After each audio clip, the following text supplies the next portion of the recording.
Hello guys, welcome back to my channel Anirvan Science Fair. Today we are going to talk about light, reflection and refraction. What is light? Light is a form of energy that produces sensation of vision.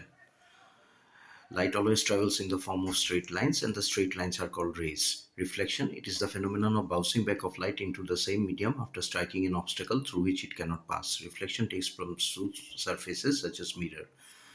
So mirror is a glass piece, one side of which is coated with an amalgam and the other side is a uh, hard surface.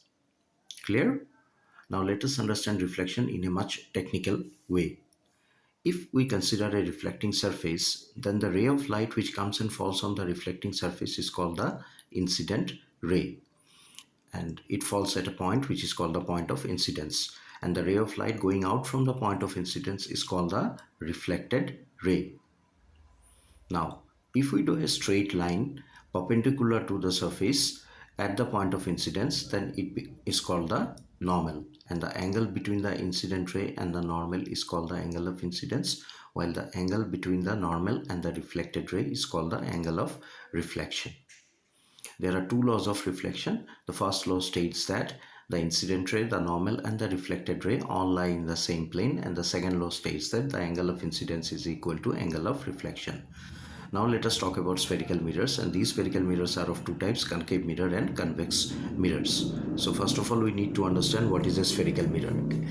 A section sliced from the surface of a sphere and polished at one side. Now let us consider a sphere. If we slice out two sections from the two sides, we will get the two types of mirror.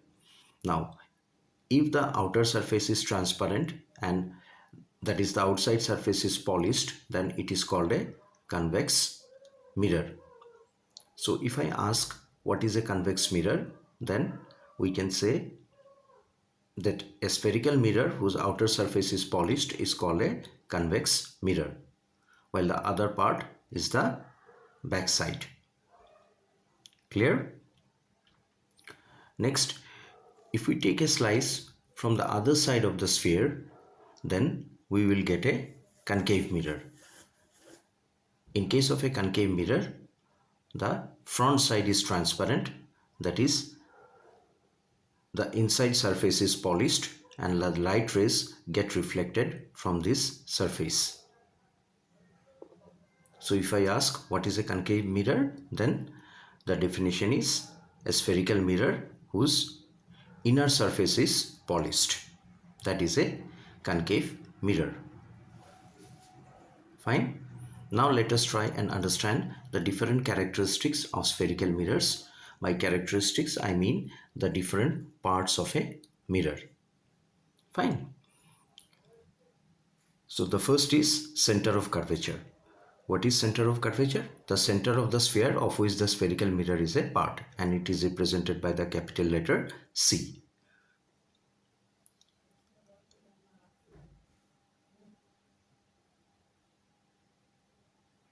So as you can see in the diagram, where is the center of curvature in case of both a concave mirror and a convex mirror. Next is pole or vertex.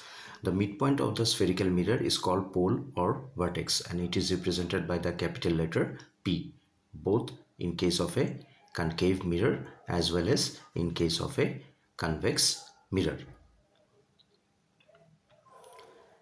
Next is radius of curvature. What is radius of curvature? The radius of the sphere of which the spherical mirror is a part.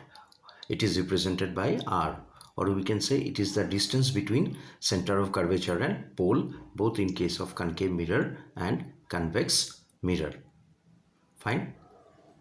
Next is the principal axis. So what is principal axis? Principal axis is nothing but a straight line passing through the center of curvature and pole, both in case of a concave mirror as well as in case of a convex mirror. Next comes focal point. It is a point which lies halfway between the center and pole, and it is represented by the letter F, both in case of concave mirror and in case of convex mirror. Last comes focal length. Now what is focal length?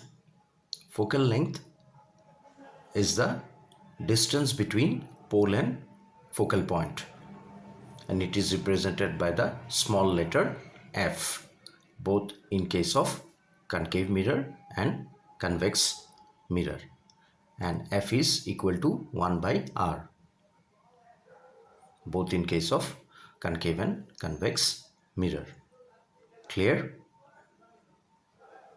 Next, we try and understand why concave mirrors are called converging mirrors and convex mirrors are called diverging mirrors. Converging means come together. So if we consider a concave mirror, the rays of light which are coming into the mirror after reflection, they meet at one point, and that is why they are called converging mirrors. Right? Similarly, for a convex mirror, the rays of light which come and fall on the convex mirror after reflection, they diverge in different directions, and that is why convex mirrors are called diverging mirrors. Next, we come to the rules for image formation. The first rule states that a ray of light parallel to the principal axis after reflection passes through the focus. The second rule states that a ray of light passing through the center of curvature is reflected back along the same path. The third rule states that ray of light passing through the focus after reflection becomes parallel to the principal axis, and we can say this rule is opposite to rule number 3. It is because of reversibility of light. Now the fourth rule is also an important rule, and it states that ray of light which is incident at the pole of a concave mirror is reflected back making the same angle with the principal axis. In this case, the principal axis acts like the normal and the angle I is equal to angle R. Fine. So these four rules are very important, and by using these rules we have to draw the ray diagram. So let us place these rules in our board and just see them once again. Fine. Remember, when drawing an image you need two rays from a point of the object. Out of the four rules, avoid using the fourth rule, because the fourth rule it is difficult to measure the angles using a protector and there will be inaccuracies in the diagram. Fine. Now let us see the image formation. When the object is at infinity, two rays of light meet at focus, and so the image is formed as focus. When the object is placed beyond center of curvature, in that case we will get an image which is formed between C and F. It is diminished, real and inverted.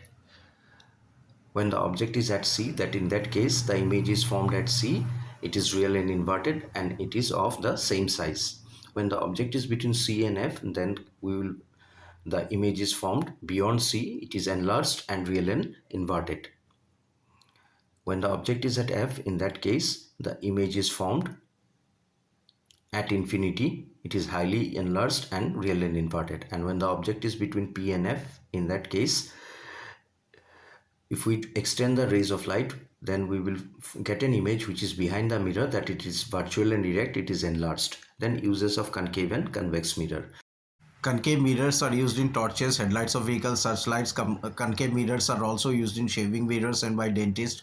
Concave mirrors are used in solar cookers. Convex mirrors are used as rear view mirrors, as they provide a wider view of the field behind, and they also give an erect and diminished image. Please do like, share and subscribe my channel.